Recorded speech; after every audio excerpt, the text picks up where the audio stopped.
जय हिंद दोस्तों, स्वागत है आप सभी का आपके अपने YouTube चैनल जैकपुर पे। तो आज के इस वीडियो में हम लोग क्लास 8 के अर्धवार्षिक परीक्षा के लिए हम लोग साइंस का सेट 1 देखने वाले हैं। इसके पहले हमने सोशल साइंस के सभी वीडियो अपलोड कर दिए हैं और लगातार आप लोगों को एग्ज़ाम का वीडियो मिल रहा है। इसलिए हमारे चैनल को सब्सक्राइब करके रखिए, बेल आइकन को प्रेस करके रखिए ताकि आने वाली हर एक वीडियो का नोटिफिकेशन आपके मोबाइल पर जाता रहे।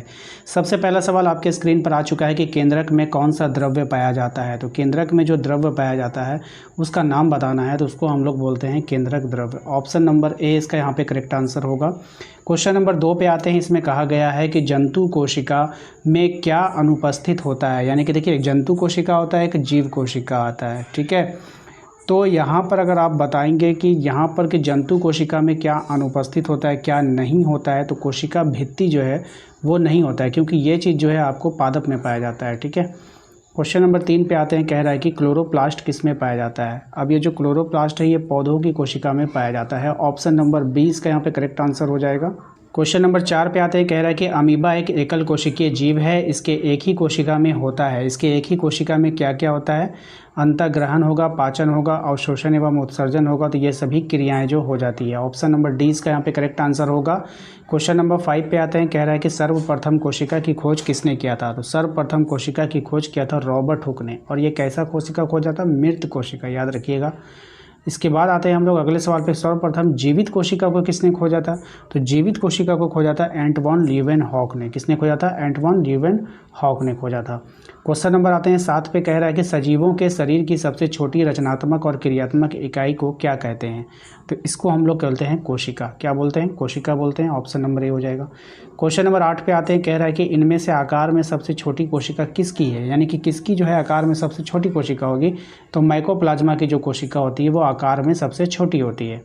क्वेश्चन नंबर 9 पे आते हैं। कह रहा है इसमें इनमें से कौन सा एकल कोशिका है जो आकार में बड़ा होने के कारण नग्न आँखों से भी देखा जा सकता है। तो कौन है वहाँ पे? तो शुतुरमुर्ग का अंडा। ऑप्शन नंबर सी इसका यहाँ पे करेक्ट आंसर होगा। क्वेश्चन नंबर आते हैं हम लोग 10 पे। कहा जा रहा है कि कोशिका के सबसे बाहर का आवरण या फिर घेरा क्या कहलाता है। तो ये जो कहलाता है आपका कोशिका झिल्ली कहलाता है। ऑप्शन नंबर ए इसका यहाँ पे करेक्ट आंसर हो जाएगा। क्वेश्चन नंबर आते हैं 11 पे। कहा जा रहा है कि कोशिका झिल्ली एवं केंद्रक के बीच के भाग में सभी कोशिकांग रहते हैं। तो ये सभी कोशिकांग जो रहते हैं ये कहाँ रहते हैं आपको बतानी है। सही जवाब हो जाएगा इसका कोशिका द्रव्य में रहता है, ठीक है। ऑप्शन नंबर बी हो जाएगा। कोशिका को सर्वप्रथम जो है कब देखा गया था आपको बतानी है। तो ये देखा गया था 1665 में। कब देखा गया था? 1665 में देखा गया था। क्वेश्चन नंबर आते हैं 13 पे। इसमें कहा गया है कि सूक्ष्म जीव एवं कोशिकाओं को देखने के लिए उपयोगी विशेष यंत्र क्या होता है। तो यहाँ पर जो उपयोगी विशेष यंत्र है वो क्या है आपको यहाँ पे बतानी है। तो इसका जो उपयोगी विशेष यंत्र होता है वो होता है सूक्ष्मदर्शी। क्या होता है? सूक्ष्मदर्शी होता है। कोशिका का ऊर्जा गृह किसको कहा जाता है। तो कोशिका का जो ऊर्जा गृह होता है ना, ये कहा जाता है माइटोकॉन्ड्रिया को। किसको कहते हैं? माइटोकॉन्ड्रिया को कहते हैं।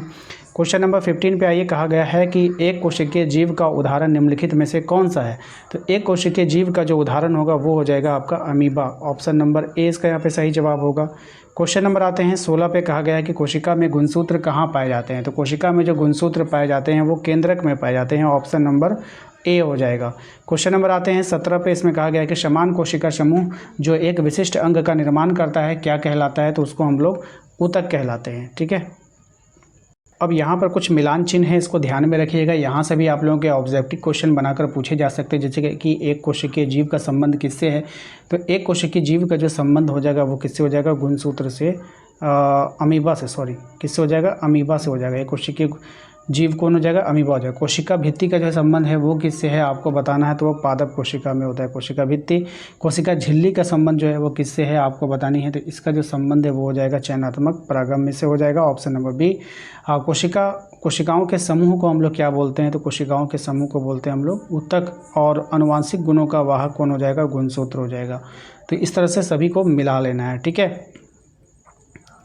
अब यहाँ पर कुछ ऐसे सवाल हैं जिनका आंसर आपको मालूम होना चाहिए, क्योंकि ऐसे ही सवाल आपके एग्जाम में डायरेक्ट देखने को मिलता है।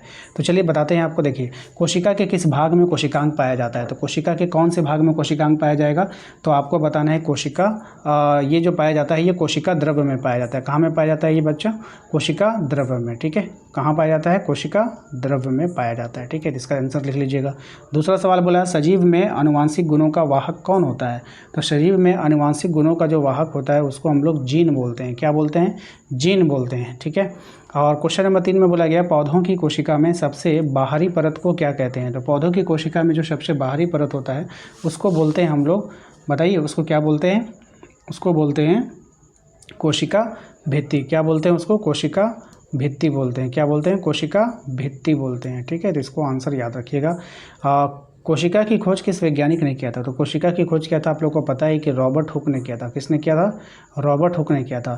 इसके बाद जो है जीवन की मूलभूत इकाई किसको कहते हैं? तो जीवन की जो मूलभूत इकाई होती है ये हम लोग किसको बोलते हैं? कोशिका को बोलते हैं। किसको बोलते हैं? कोशिका को बोलते हैं। मोस्ट इंपॉर्टेंट सवाल है ये, 5 सवाल ना वीवीआई कैटेगरी का सवाल है, एकदम याद रखना है, इसको छोड़ना नहीं है। तो दोस्तों आशा करते हैं कि आज का ये वीडियो आपको पसंद आया होगा। वीडियो अच्छा लगा तो प्लीज़ वीडियो को लाइक करके चैनल को सब्सक्राइब कर लीजिएगा, बेल आइकन को प्रेस कर लीजिए ताकि आने वाली हर एक वीडियो का नोटिफिकेशन आपके मोबाइल पे जाता रहे। मिलते हैं नेक्स्ट अगले वीडियो में। Thank you.